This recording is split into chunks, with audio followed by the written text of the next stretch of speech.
Early access continues to be a great controversy for many players. For every top tier title to come out of early access, there are many that end up in purgatory. I've covered both sides of the spectrum, but what about today's title, Omega Crafter? Developed and published by Preferred Networks, the open world survival game features friendly creatures known as Grammys to help you out on your journey. The crafting game genre has seen plenty of titles of various quality, so hopefully this can be one of the good ones. As a disclaimer, I did receive a code from Preferred Networks. While I do appreciate the free code, it will not deter me from a fair and honest review. Sounds good? Let's begin. So when you start the game, you can select your character and the world that you want to participate in, and unique to how the character in this game is that it's not tied to a single world, so you can take your character to other worlds if you so desire.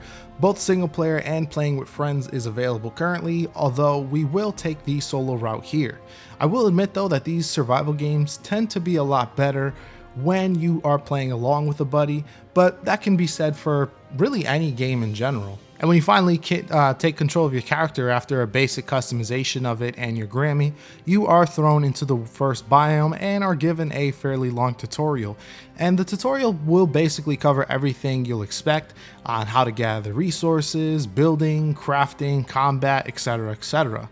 If you have played games within the same genre before, you'll be right at home here. For the crafting, I like how it's not as obnoxious as in some other games, so basically it's a lot easier to find the resources that you're looking for, and you don't need to grab like 7 billion freaking tree branches to build like a bed or something. So I really appreciate the more simple and I would say streamlined approach compared to other games of the genre. So one of the things that you'll notice early on is that there's actually no hunger meter. And matter of fact, there's also no thirst or sleeping required. You can still sleep at a campfire in order to begin the next day, as the nighttime tends to be a lot more dangerous, but it's not a requirement. The game purely focuses on exploration, crafting, and defeating the bosses in each of the biomes. So food instead is used to give a temporary health and stamina boost for a limited amount of time, 5-10 minutes, etc. At first, it's really optional and you really don't need to eat in order to overcome the enemies that you face. But after a while, once you get to the second and especially that last biome, you're going to need every single piece of cooked meat and food that you can find. I like that the more complex recipes tend to have better benefits, and that's really something I appreciate, because in most survival games, I usually try to tend with the simpler and easier foods, just because it's a lot easier and takes a lot less time. But in this game, there's actually a bigger benefit for more complex meals, so I do appreciate that. So while the crafting is pretty big and it is obviously very important in a game like this, the crafting recipes are actually not too complicated. Most complicated recipes will take 3 different ingredients, and some of the crafting recipes will involve you to create other materials first, which is to be expected. So some of those examples would be refined copper, iron, stone plates, etc, instead of their raw variants. A majority of crafting can also be automated with the Grammys, but that deserves its own section, so we'll get into the automation later. So compared to other games in the genre, the combat is actually a far bigger focus here. There are 3 biomes, each featuring their own set of enemies to deal with and resources to collect, and certain resources will only be dropped by certain enemies, so it's important to take them out if you're looking to craft certain items. Mainly, many of the advanced weapons and armors will require resources that are only found from the enemies. As for the combat itself, it's fine. It's third-person melee with a generous dodge and blocking mechanic and stamina to worry about. I don't really want to say it features Souls-like combat though, because it really doesn't. I mean, there's only really one attack button and no alternative attacks or interesting combos. The only thing else you can do is a jump attack. And overall, the combat itself works fine, but I believe it could do better with a lock-on, as I have to constantly move the mouse just to make sure the enemy stays in front of me. By the way, I played this with a mouse and keyboard, and I think the controls work fine there, so no need to get a controller. So as I mentioned, there are boss battles that you'll have to participate in order to progress through the game. Some of these will unlock unique items that you can construct, as well as increase the world limit, so you're able to summon more Grammys and do more things. So these tend to be pretty typical for other kinds of bosses from other games. Many of them are pretty easy to telegraph and are even easier than some of the standard enemies that you'll find out in the world. The only difference is that the bosses tend to be much more tankier with huger health pools, and overall I honestly think that this section can use a bit of rebalancing to offer more of an interesting challenge outside of just being an endurance. A lot of it can just be dodge, dodge, strike, but not in that unique fun way where every dodge matters. There's also dungeons that you can find in this game, but these don't appear until the second biome. These feature their own unique treasures as well as their own unique enemies that can only be found in the dungeons, and these are pretty fun to go through, although the dungeons themselves need to be better designed. I'm speaking in strictly of the level design. So many of the rooms themselves repeat, making it just quite repetitive to go through for every dungeon that you see.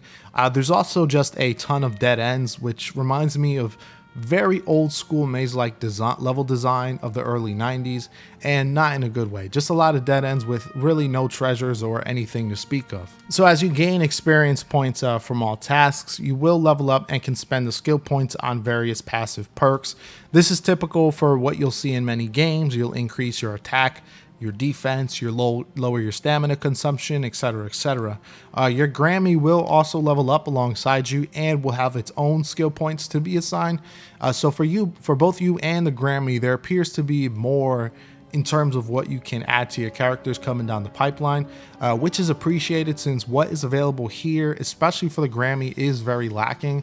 I would like to see some sort of like cool baller powers that you can add.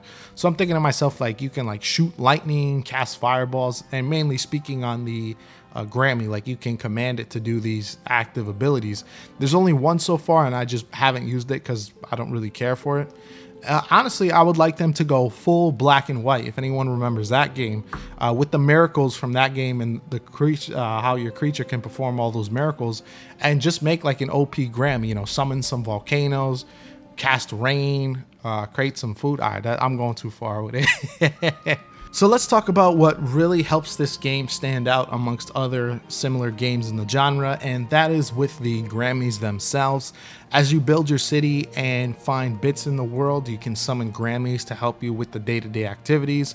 So the way you assign tasks is actually pretty unique, and I would say is also very educational in terms of teaching players about basic scripting. So you got quite a few options to play with to set up a pretty well-oiled machine. If you can load up the script and select the basic parameters. And I mainly stuck with loading the templates because, you know, I didn't want to make anything from scratch. I look at enough scripts in my career, so I didn't want to feel like work again. That's just my opinion.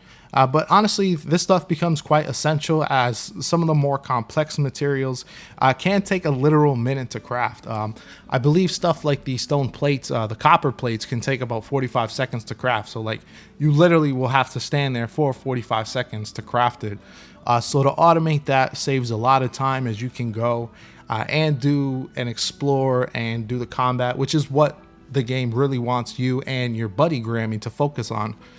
So I really believe that the automation really helps to stand this game to stand on its own leg and be able to stand amongst itself among other games in the genre. So I really like what they see, and I'm curious to see what else they will add to the scripting mechanic. So compared to other early access titles, there doesn't really seem to be too many glitches.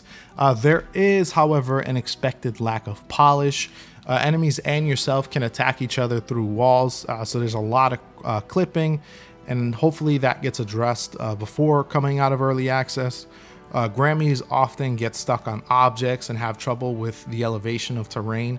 Honestly, I think better pathfinding would go a long way to correct this, or maybe even like a manual pathing option so you can manually create, saying, okay, this is how you'll get to this destination, and make it in a way where the Grammy won't get stuck. So while the game itself doesn't have a link to the roadmap, there have been updates regarding what will be coming in the future. The scripting is planned to be expanded upon with more tasks. Fishing will get introduced, new biomes, new weapons, etc., etc. And I'm honestly looking forward to what they have here, as I feel like there is a lot of potential for this game, and more content is always better, especially after you get through the 3 biomes. So overall, I really enjoyed my time with Omega Crafter. Despite the simplicity and simplification in many of the mechanics, the game is still pretty fun to get through. There's a decent amount of content so far to craft, and the scripting mechanic gives the game a unique leg to stand on. The biggest issues I have so far are with the dungeons, just to get a rework on the level design and to see a bit more polish for both combat and the automation. Since this game seems to be successful so far in terms of sales, and the devs have been pretty transparent so far, they even have a link to their Discord, so you can kind of follow a little more closely there within the game. I'm confident that we'll see many of these issues get addressed, along with more content to play around with. So I think the future is bright with this one. I can definitely recommend you to go and buy it if it's something that you would like, if you like this genre. So as always, thank you for watching as always, and this is Powerhouse signing off.